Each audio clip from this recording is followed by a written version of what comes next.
Friends നമസ്കാരം, ഞാൻ Ravi Palakkad. Air condition, washing machine, ഫ്രിഡ്ജിൻ്റെയൊക്കെ ബോർഡ് റിപ്പയർ ചെയ്യുന്ന ആളാണ്. ഇന്ന് ഒരു സാംസങ് ഇൻവെർട്ടർ ഫ്രിഡ്ജിൻ്റെ, ഡബിൾ ഡോർ ഫ്രിഡ്ജിൻ്റെ ഒരു ഇൻവെർട്ടർ ബോർഡാണ് കിട്ടിയിരിക്കുന്നത്. നമുക്കൊന്ന് അതിനെപ്പറ്റി ഒന്ന് ഡിസ്കസ് ചെയ്യാം. ഇത് കംപ്രസർ ഡ്രൈവ് മാത്രമാണ്. ഇതിൻ്റെ ഒരു പവർ സപ്ലൈയും പിന്നെ തെർമോസ്റ്റാറ്റ് പോലുള്ള കൺട്രോൾ സിസ്റ്റം എല്ലാം അടങ്ങുന്ന ഒരു എക്സ്ട്രാ ബോർഡ് കൂടെ ഫ്രിഡ്ജിനകത്ത് കാണും. അത് കഴിഞ്ഞ് കമ്മ്യൂണിക്കേഷൻ മെസ്സേജും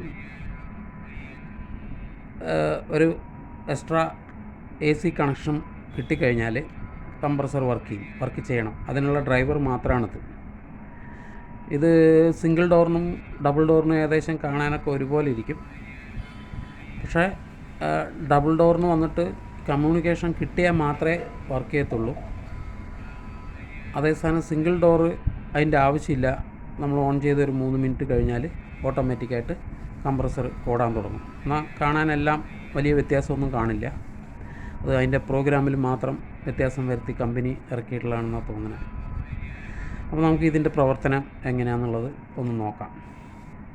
അപ്പോൾ ഇതിൽ മെയിനായിട്ട് ഒരു ഔട്ട്പുട്ട് IC, അതായത് ഇൻവെർട്ടർ IC, പിന്നെ അതിൻ്റെ ഒരു ചെറിയൊരു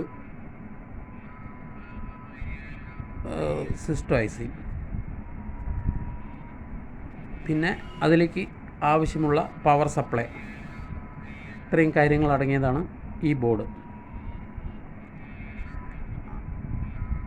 അപ്പോൾ ഇതിൽ എന്താണെന്ന് ചോദിച്ചാൽ, നമ്മൾ ഇതിലാണ് ഇതിൻ്റെ AC കണക്ഷൻ കൊടുക്കുന്നത്.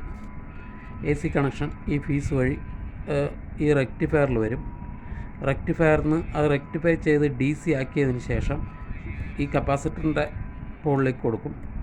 കപ്പാസിറ്ററിൻ്റെ പോള്, അപ്പോൾ അതിനെ രണ്ടും കൂടെ ഫിൽട്ടർ ചെയ്ത് കറക്റ്റ് നമുക്ക് ഇതിൻ്റെ ഈ പോളുകളിൽ 300 വോൾട്ട് കിട്ടും. 310 വോൾട്ടൊക്കെ കിട്ടും. ആ വോൾട്ട് ഇത് ഡയറക്റ്റായിട്ട് ഈ IPM, അതായത് മെയിൻ ICയുടെ ഒരു പോളിലേക്ക് പോകും. അതിൽ നിന്ന് തന്നെ ഒരു പോർഷൻ എടുത്ത് അതിൻ്റെ ചെറിയൊരു SMPS സർക്യൂട്ട് ഉണ്ട്. അതായത് ഇതിൻ്റെ വർക്കിംഗ് വോൾട്ട് ഈ 310 വോൾട്ട് മാത്രം കിട്ടിയാൽ പോരാ. ഈ സിസ്റ്റവും അതുപോലെ ഈ IPM വർക്ക് ചെയ്യാൻ എക്സ്ട്രാ ഒരു 2 വോൾട്ടേജ്, അതായത് ഒരു 15 വോൾട്ടും ഒരു 5 വോൾട്ടും കൂടെ കിട്ടണം. അപ്പോൾ അത് പ്രൊഡ്യൂസ് ചെയ്യാൻ വേണ്ടിയിട്ടുള്ള ചെറിയൊരു SMPS സർക്യൂട്ട് ഉണ്ട് ഇവിടെ.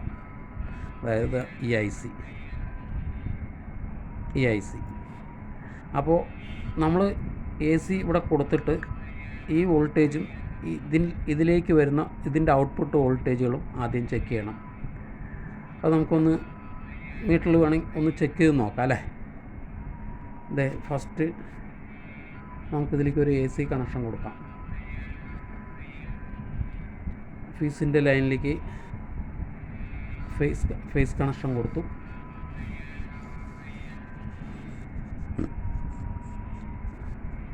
ഇത് രണ്ടുമാണ് ന്യൂട്രൽ ഫേസിൻ്റെ കണക്ഷൻ. ഇത് അടുത്തടുത്തായതുകൊണ്ട് ഇത് ഷോർട്ട് ആവണ്ട എന്നുള്ളതിൽ നമ്മൾ കൊടുക്കാൻ സൗകര്യത്തിന് വേണ്ടി ഇതിൽ കൊടുത്തു എന്നുള്ളൂ. ഈ 3 വന്നിട്ട് കംപ്രസറിൻ്റെ പിന്നാണ്. കംപ്രസറിൻ്റെ പിൻ. അപ്പോൾ ആദ്യം നമ്മൾ ചെക്ക് ചെയ്യേണ്ടത് എന്താണെന്ന് വെച്ചാൽ, ഈ കംപ്രസറിൻ്റെ പിന്നുകളും ഈ മെയിൻ ലൈനുമായിട്ടും അല്ല എന്തെങ്കിലും ഷോർട്ട് ഉണ്ടോ നോക്കുക. ഇല്ല, ഷോർട്ടൊന്നുമില്ല. അതായത് 690K ആവറേജ് 700K റെസിസ്റ്റൻസാണ് കാണിക്കുന്നത്. അത് തിരിച്ചും മറിച്ചും നമുക്ക് അങ്ങനെ തന്നെ വരും. ഇത് അതിൻ്റെ നെഗറ്റീവാണ്. അപ്പോൾ ഷോർട്ടൊന്നുമില്ല എന്ന് നമുക്ക് മനസ്സിലാക്കാം. ഇത് ഷോർട്ട് ഉണ്ടെങ്കിൽ പിന്നെ നോക്കിയിട്ട് കാര്യമില്ല, IPM പോയി എന്ന് ഊഹിക്കാം. പിന്നെ കൂടുതൽ വിശദീകരിക്കേണ്ട ആവശ്യമില്ല. എന്നിട്ട് ഇതിൻ്റെ ഫസ്റ്റ് ഈ ഫീസ് ചെക്ക് ചെയ്യാം. ഫീസും കറക്റ്റാണ്, കുഴപ്പമില്ല.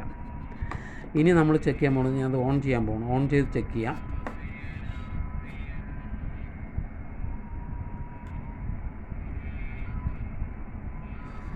ഓൺ ചെയ്ത് ചെക്ക് ചെയ്യാം. ഇതിപ്പോൾ നമ്മൾ ഇത്രയും നേരം കണ്ടിന്യൂറ്റി മോഡിലായിരുന്നു. ഇനി DC മോഡിലിടുക.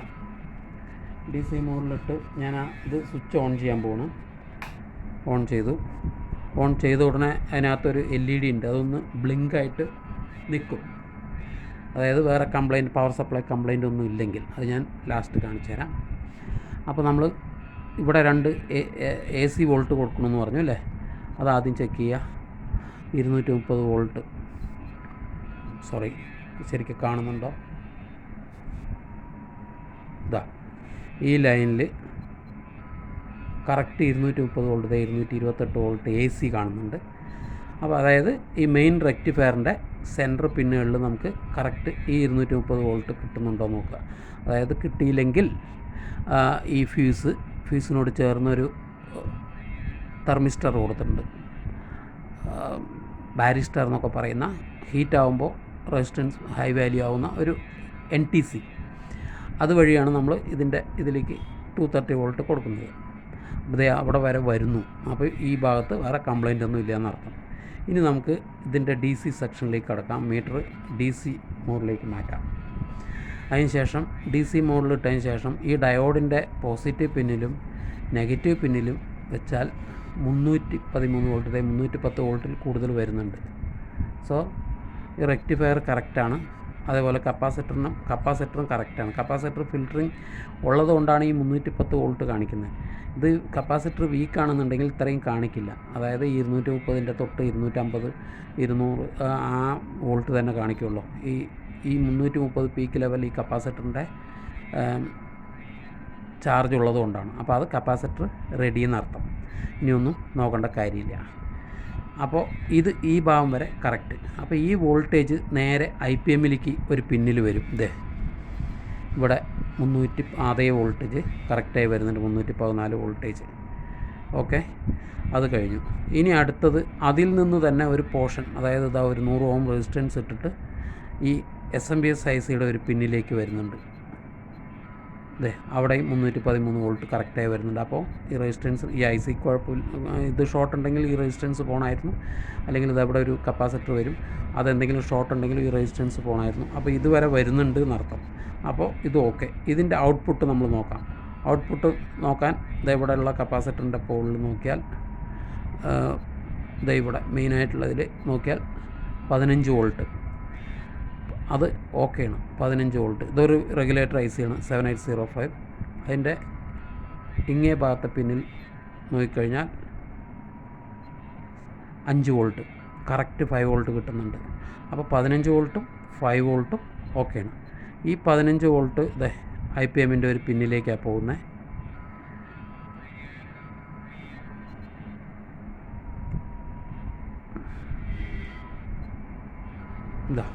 ഈ പിന്നിലേക്കാണ് പോകുന്നത്. അപ്പോൾ അതും ഓക്കെയാണ്. അപ്പോൾ അത് കഴിഞ്ഞ് ഈ സിസ്റ്റം വോൾട്ട്, അതായത് ഈ 15 വോൾട്ട് നേരെ 5 വോൾട്ട് നേരെ ഇവിടെ വരും. അതായത് ഇവിടെ വരും. അപ്പോൾ ഈ IC വർക്ക് ചെയ്യാനുള്ളതും ഇതിൻ്റെ ഈ സിസ്റ്റം വർക്ക് ചെയ്യാനുള്ളതും, പിന്നെ അതുപോലെ തന്നെ IPMലേക്കും ഇതിൻ്റെ ഒരു പിന്ന് പോകുന്നുണ്ട്. അവിടെ 5 വോൾട്ട് എത്തുന്നുണ്ട്. അപ്പോൾ ഇത്രയും ഭാഗങ്ങൾ നമ്മൾ ചെക്ക് ചെയ്തെടുത്താൽ ഇതിൽ വോൾട്ടേജിൻ്റെ പ്രശ്നങ്ങളൊന്നുമില്ല എന്ന് മനസ്സിലാക്കാം. ഇത് കൊടുത്തതിന് ശേഷവും ഇപ്പോൾ നമ്മൾ ഇതിൻ്റെ പോളിൽ ചെക്ക് ചെയ്യണമെന്നുണ്ടെങ്കിൽ ഒരു 11 വോൾട്ട് അല്ലെങ്കിൽ 12 വോൾട്ടിൻ്റെ ഉള്ളിൽ കിട്ടണം. അപ്പോൾ ഇത് ലൈനെല്ലാം ഓക്കെ ആണെന്ന് അർത്ഥം. യാതൊരു കുഴപ്പവും ഇപ്പോൾ ഇവിടെ ഷോർട്ടൊന്നും കാണുന്നില്ല. ഇനി ഇതിൻ്റെ ഈ കപ്പാസിറ്ററുകൾ വരുന്ന ലൈനുകളെല്ലാം ഒന്ന് ചെക്ക് ചെയ്യുക. എന്തെങ്കിലും ഷോർട്ട് ഉണ്ടോ നോക്കാൻ വേണ്ടിയിട്ടാണ്. ഇതിലൊന്നും കംപ്ലൈൻ്റ് ഒന്നുമില്ല. അപ്പോൾ അങ്ങനെയാണെങ്കിൽ ഇത്രയും റെഡിയായി കഴിഞ്ഞാൽ ഈ സാധനം വർക്ക് ചെയ്യണം. ഇനി വർക്ക് ചെയ്തില്ലെങ്കിൽ പിന്നെ ഒന്നും ആലോചിക്കാനില്ല, ഇതിൻ്റെ IPM കംപ്ലൈൻ്റ് ആയിരിക്കും. ഇത് പിന്നെ പ്രോഗ്രാംഡ് IC ആണത്, നമുക്ക് മാറ്റാൻ പറ്റില്ല.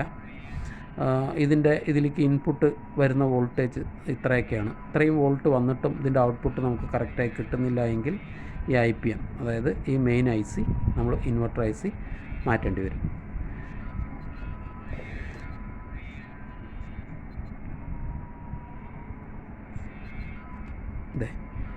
ഇപ്പോൾ ഇതിലേക്ക് നമ്മൾ ഇവിടെ കംപ്രസർ കണക്ഷൻ കൊടുക്കുന്നു. കംപ്രസർ കണക്ഷൻ കൊടുത്തു കഴിഞ്ഞാൽ ഇതിൽ കമ്മ്യൂണിക്കേഷൻ വയർ വരും. ആ കമ്മ്യൂണിക്കേഷൻ കൊടുത്തു കഴിഞ്ഞാൽ, ഇത്രയും കൊടുത്തു കഴിഞ്ഞാൽ വർക്ക് ചെയ്തിരിക്കണം. ഓക്കെ ഗൈസ്, എന്തെങ്കിലും ഡൗട്ട് ഉണ്ടെങ്കിൽ ചോദിക്കുക. എൻ്റെ ഡീറ്റെയിൽസ് താഴെ കൊടുക്കുന്നതായിരിക്കും. Thank you very much.